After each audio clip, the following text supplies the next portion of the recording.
Hallo und herzlich willkommen zu unserer heutigen Vertiefung. Schön, dass du dabei bist. Hallo auch von meiner Seite.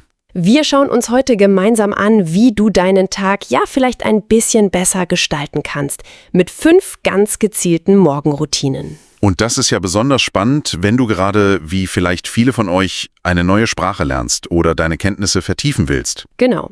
Die Grundlage für uns heute ist ein Text, der sich genau mit diesen Gewohnheiten beschäftigt. Und der bezieht auch Erkenntnisse aus der Kognitionswissenschaft und Produktivitätsforschung mit ein. Stimmt.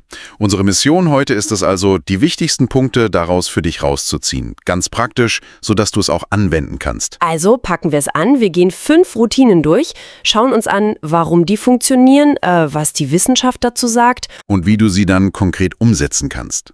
Um fokussierter und, motivierter in den Tag zu starten. Und natürlich auch in Sprachenlernen. Ja, Meditation stärkt nämlich den präfrontalen Kortex. Das ist der Bereich im Gehirn für Planung, Entscheidung, Fokus. Okay. Und eine Studie, ich glaube von 2018 war die, in Frontiers in Neuroscience, die hat gezeigt, dass regelmäßige Achtsamkeitspraxis das Arbeitsgedächtnis und die Daueraufmerksamkeit verbessert. Wow, Arbeitsgedächtnis und Daueraufmerksamkeit. Das ist ja wirklich Gold wert, wenn du Vokabeln behalten oder komplexe Satzstrukturen verstehen willst. Eben. Praktisch heißt das also, such dir morgens einen ruhigen Platz, setz dich bequem hin, du kannst eine geführte Meditation nutzen, gibt dir viele Apps. Oder einfach nur die Atmung beobachten. Genau. Und ein Tipp speziell für dich als Sprachlerner. Verbinde das doch mit einer sprachlichen Intention. Stell dir vor, wie du selbstbewusst in deiner Zielsprache sprichst. Das stimmt dein Gehirn schon mal aufs Lernen ein. Das klingt gut. Eine Art mentales Warm-up. Ja, und auf Dauer fördert das auch die Widerstandsfähigkeit gegen Frustmomente beim Lernen. Die kommen ja unweigerlich mal. Stimmt. Okay. Von der Stille zum Klang. Gewohnheit Nummer 2. Sprachimmersion durch Hören am Morgen. Genau. Also nimm dir vielleicht so 15 bis 20 Minuten Zeit am Morgen. Während man Kaffee kocht oder sich anzieht. Zum Beispiel. Ja.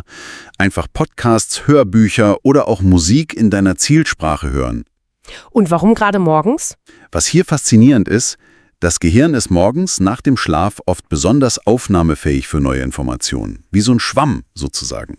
Okay. Und dieses morgendliche Hören hat mehrere Vorteile. Erstens, du gewöhnst dich an den Klang, den Rhythmus, die Melodie der Sprache. Das ist unerlässlich für Aussprache und auch fürs Hörverständnis. Klar, das Ohr muss trainiert werden. Und zweitens fördert es passives Lernen. Du nimmst unbewusst sprachliche Muster auf, ohne dich aktiv anzustrengen. Passives Lernen heißt das, ich lerne, ohne es zu merken? Ein bisschen, ja. Eine Studie von 2020 in Language Learning bestätigt das. Passive Exposition, also dieses sich aussetzen, verbessert das implizite Lernen. Das ist das, was wir unbewusst aufnehmen. Und das ergänzt das aktive Lernen wie Grammatikpauken wirklich wunderbar. Also wenn ich morgens einen spanischen Podcast über Tagesroutinen höre, dann festigt das vielleicht sogar Vokabeln zu dem Thema. Genau das ist die Idee. Wichtig ist aber, wähle Inhalte, die zu deinem Niveau passen. Sonst bist du schnell überfordert und frustriert. Also als Anfänger vielleicht eher langsame Lernpodcasts. Richtig. Und Fortgeschrittene können sich dann an authentische Inhalte wagen. Nachrichten oder normale Podcasts. Hast du noch einen extra Tipp dazu? Ja, vielleicht notierst du dir danach ganz kurz ein paar neue Wörter oder Phrasen, die du gehört hast. Nur 1, 2 Stück. Das verstärkt den Lerneffekt nochmal. Und schafft eine positive Verbindung zur Sprache. Super Idee. Gut, vom Hören zum Schreiben.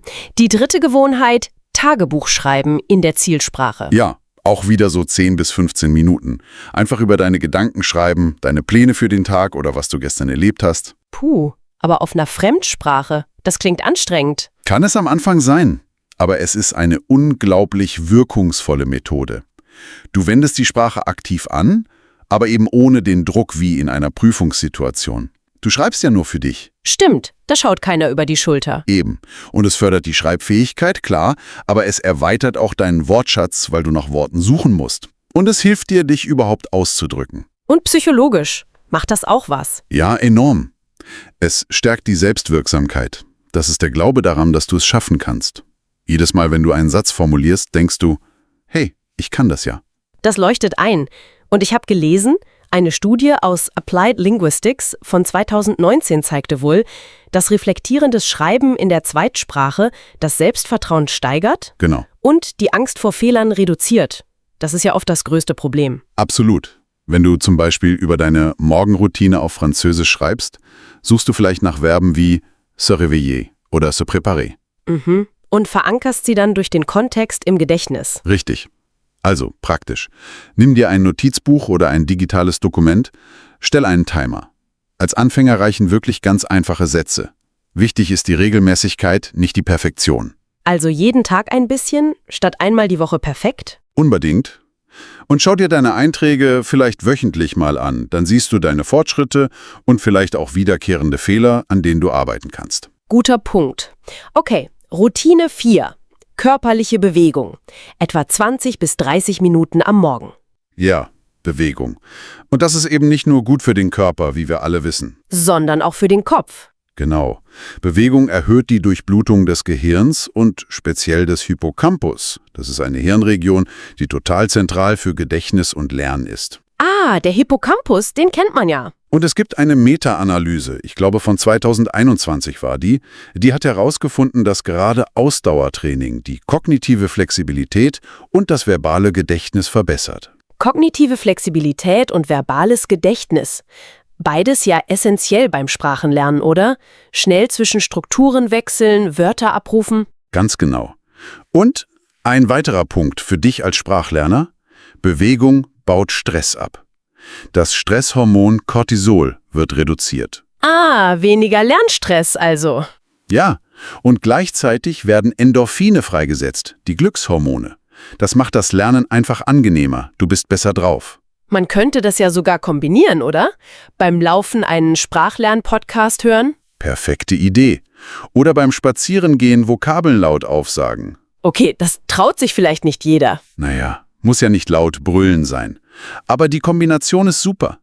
Such dir eine Bewegungsform, die dir Spaß macht. Das ist das Wichtigste, damit du auch dabei bleibst. Also egal ob flotter Spaziergang, Yoga, Tanzen im Wohnzimmer oder ein richtiges Workout. Völlig egal. Hauptsache, du bewegst dich. Am besten früh am Morgen.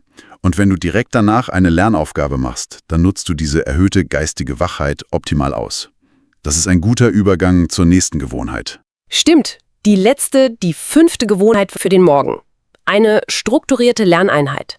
So 20 bis 30 Minuten, bei der du aktiven Abruf nutzt. Aktiver Abruf? Klingt technisch, aber die Idee ist einfach. Erklär mal. Es bedeutet, dass du versuchst, Informationen aktiv aus deinem Gedächtnis hervorzuholen. Also nicht nur passiv lesen oder anhören. Sondern dich selbst Vokabeln abfragen, Verben konjugieren, ohne auf den Zettel zu schauen. Eine Grammatikregel aus dem Kopf erklären. Also das Gehirn richtig anstrengen, die Info rauszuholen. Genau, das ist der Punkt. Es ist anstrengender im Moment, ja, aber diese Anstrengung, dieser Abrufvorgang, das ist es, was die Information im Gehirn verankert. Es wirft ja die Frage auf, wie stellst du sicher, dass du das Gelernte auch wirklich behältst? Und aktiver Abruf ist die Antwort. Es ist eine der wirksamsten Antworten, die die Kognitionswissenschaft kennt. Eine Studie in Psychological Science von 2017 hat das wieder ganz klar gezeigt. Aktiver Abruf ist dem passiven Wiederholen für das langfristige Behalten weit, weit überlegen. Heißt für dich als Sprachlerner konkret, du lernst Vokabeln und Grammatik nicht nur, sondern du behältst sie auch. Schneller und nachhaltiger. Exakt. Praktisch kannst du dafür zum Beispiel Karteikarten-Apps nutzen, die mit Spaced Repetition arbeiten, also mit intelligent geplanten Wiederholungsabständen. Sowas wie Anki oder Quizlet? Zum Beispiel, ja. Konzentriere dich in dieser Einheit auf das, was für dich gerade am wichtigsten ist. Und halte die Einheit bewusst kurz, 20 bis 30 Minuten, um wirklich fokussiert zu bleiben. Lieber kurz und knackig als lang und abgelenkt. Genau. Und vielleicht eine kleine Belohnung danach. Ein guter Kaffee, ein Stück Obst, das kann helfen, die Gewohnheit zu festigen. Okay, das waren sie also, die 5 Gewohnheiten. Achtsamkeitsmeditation, immersives Hören, Tagebuchschreiben, Bewegung und die strukturierte Lerneinheit mit aktivem Abruf. Jede für sich ist schon wirkungsvoll, das muss man sagen. Aber die eigentliche Magie liegt wahrscheinlich in der Kombination, oder? Ja, absolut. Die Synergie ist der Punkt. Man kann sie ja auch in einer sinnvollen Reihenfolge anwenden. Wie meinst du das? Naja, du könntest zum Beispiel mit der Meditation beginnen, um den Kopf frei zu bekommen, klar zu werden. Okay, mentale Vorbereitung. Dann das immersive Hören als sprachliches Aufwärmen sozusagen. Das Ohr einstimmen. Danach das Journaling, die erste aktive Anwendung der Sprache. Vom Passiven ins Aktive. Dann die Bewegung für den kognitiven Boost, die bessere Durchblutung. Den Kopf aufwecken. Und schließlich, wenn du wach und aufnahmefähig bist, die fokussierte Lerneinheit mit aktivem Abruf. Das klingt nach einer logischen Abfolge, die morgendliche Energie und dieses Leistungsfenster des Gehirns gut nutzt. Genau das ist die Idee dahinter. Also, was bedeutet das jetzt alles für dich, der du zuhörst? Fang klein an. Das ist ganz wichtig. Such dir vielleicht erstmal nur eine oder zwei dieser Gewohnheiten aus, die dich am meisten ansprechen. Und dann langsam ausbauen. Genau. Sei geduldig mit dir. Wir haben vorhin Studien erwähnt. Eine andere von 2010 im European Journal of Social Psychology besagt, dass es im Schnitt 66 Tage dauert, bis eine neue Gewohnheit wirklich automatisch abläuft. 2 Monate also. Das ist eine Weile. Ja, aber es lohnt sich. Der kumulative Effekt, also die Wirkung, die sich über Zeit aufbaut, kann für dich als Sprachlerner enorm sein. Was genau kann man erwarten? Mehr Fokus beim Lernen, schnellere Fortschritte, gerade beim Vokabellernen und Verstehen, mehr Selbstvertrauen im Umgang mit der Sprache. Es sind wirklich Werkzeuge, um deine Sprachreise zu beschleunigen und angenehmer zu gestalten. Werkzeuge, das gefällt mir. Man muss sie halt nutzen. Richtig. Bevor wir jetzt zum Schluss kommen, vielleicht noch eine letzte Frage zum Nachdenken für dich. Welche dieser 5 Gewohnheiten spricht dich im Moment am stärksten an? Welche passt vielleicht am besten zu deinem Lernstil oder zu den Herausforderungen, vor denen du gerade stehst? Und vielleicht auch, wie könntest du eine oder mehrere davon so anpassen, dass sie nicht nur dein Sprachenlernen beflügeln, sondern vielleicht auch andere Bereiche deines Lebens positiv beeinflussen. Denn darum geht es ja letztlich, einen besseren Tag zu haben. Ein schöner Gedanke zum Abschluss. Finde ich auch. Danke fürs Zuhören.